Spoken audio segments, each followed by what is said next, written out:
Hey everybody, welcome back to Run and Gun. I'm JT, and in this video, I have 6 tips to show you how to make your video B-roll more cinematic. So we're actually here in Premiere Pro right now, and we're gonna go through and I'm gonna show you all these tips for making your B-roll more cinematic. So I actually went out this past weekend, went on a hike, it was snowing, got some awesome footage here, and I just thought this was gonna be great for this cinematic tutorial. Some drone footage, we got some waterfalls, you know, we got pictures of my gear, all that good stuff.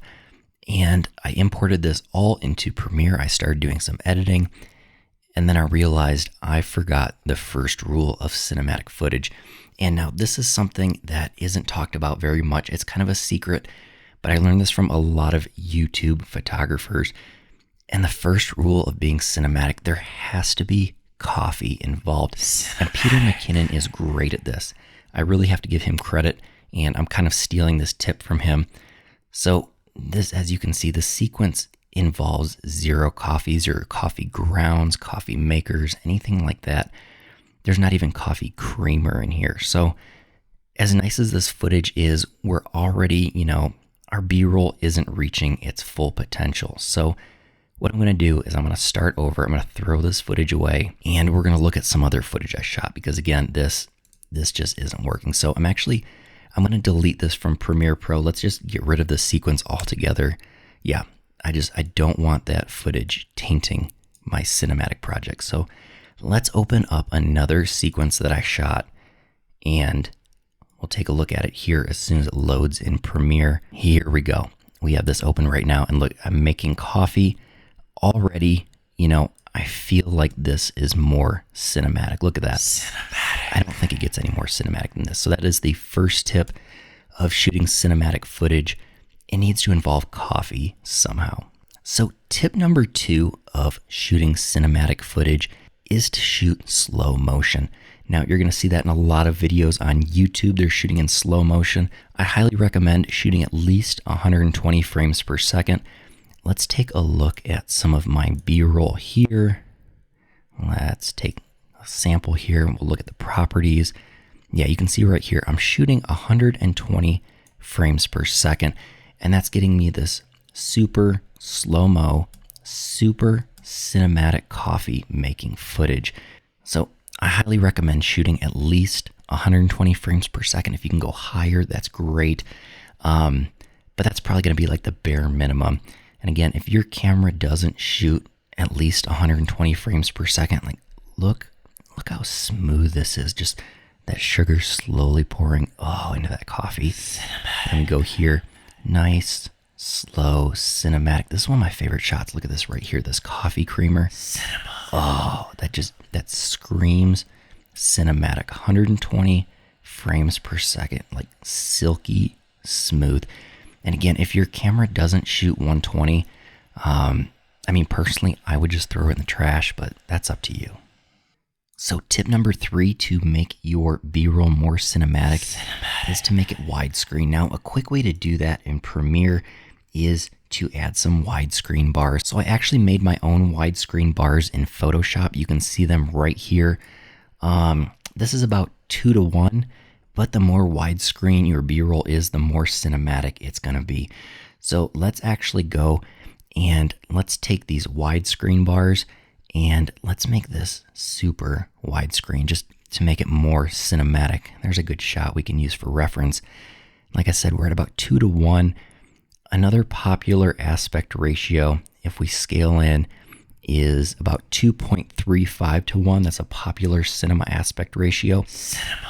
And so is 2.55:1, but for me, that's not enough. I want to go wider because, again, wider is more cinematic.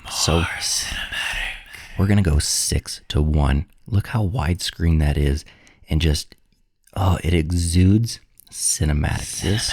Oh man. Look at that sugar pouring shot. Oh, look how wide that is. It's just unbelievably cinematic. That looks fantastic. So, look at that. Fantastic. So my 4th tip for you guys to making your B-roll more cinematic is to add some grain to your footage. So we actually have some film grain here that I made, a little film grain sequence. And we're going to take this and we're going to put it right on top of our footage here. There we go. There it is. We have it on top of our footage below our widescreen bars. We're going to go to Effect Controls. Now we're going to set that to Overlay. And you can see this nice grain texture. I'll zoom in here to, let's do 100%. Oh yeah, look at that grainy, that cinematic footage. And if we play back our footage, yeah, you can see that spoon about to pour that sugar into the coffee. Let's look at this creamer shot. Look at that cinematic grain. So again, if you want cinematic footage, add some nice film grain, usually Overlay or soft light for the blend mode works best for that. Look at how cinematic that is. That looks great. This nice dolly shot with that grain. Oh yeah, cinematic. So my next cinematic tip for you guys is to do some color correction.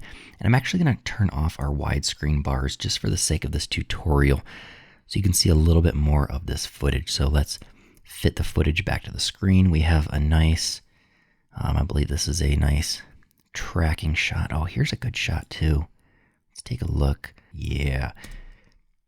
Nice zoom out shot. Again, slow-mo, 120 frames per second, nice and grainy.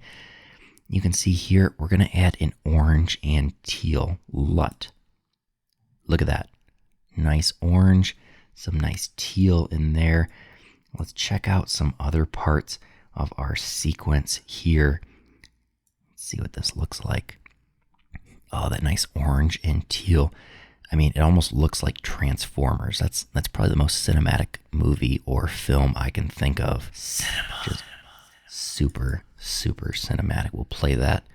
Look at that orange and teal. So if you can find an orange and teal LUT, I'm going to have one soon available on the website. But look at that.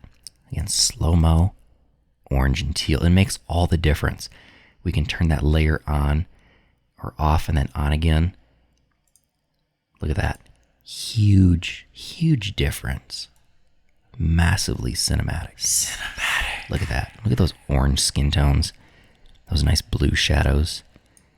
If that's not cinematic, I mean, I don't know what cinematic is if that's not cinematic. All right, so the next step in making this sequence cinematic, we're going to need to add some music. So let's go back to my main project folder, go into music, and I have some slow music that I think would work really well with this sequence. So let's just kind of go in, let's zoom in and listen to this audio.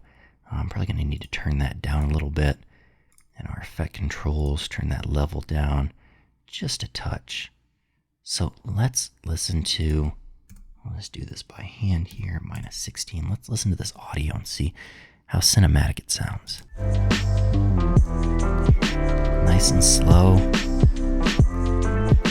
Yeah, it's not feeling that cinematic. So let's just delete this audio right here. I do have some dubstep though, so let's try some dubstep because that is our 6th tip. Dubstep makes any footage more cinematic. Let's take a listen. Oh yeah. That's the stuff. It just pops. It makes this, oh yeah, this is gonna be a banger for sure. More cinematic.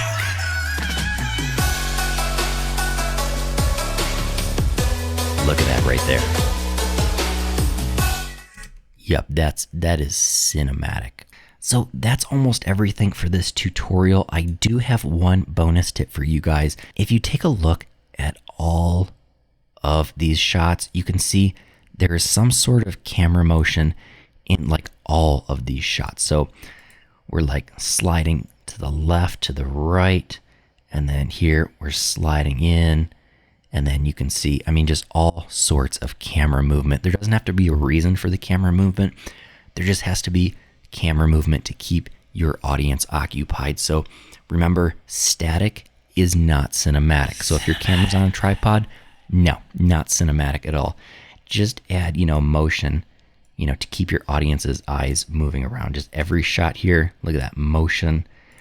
We got shots here. Look at that nice slow motion. And then we have these nice slider shots moving around. Again, always keeping our audience busy. So that is all for this cinematic tutorial. That is how you make your B-roll more cinematic. There's only a couple ways to do it.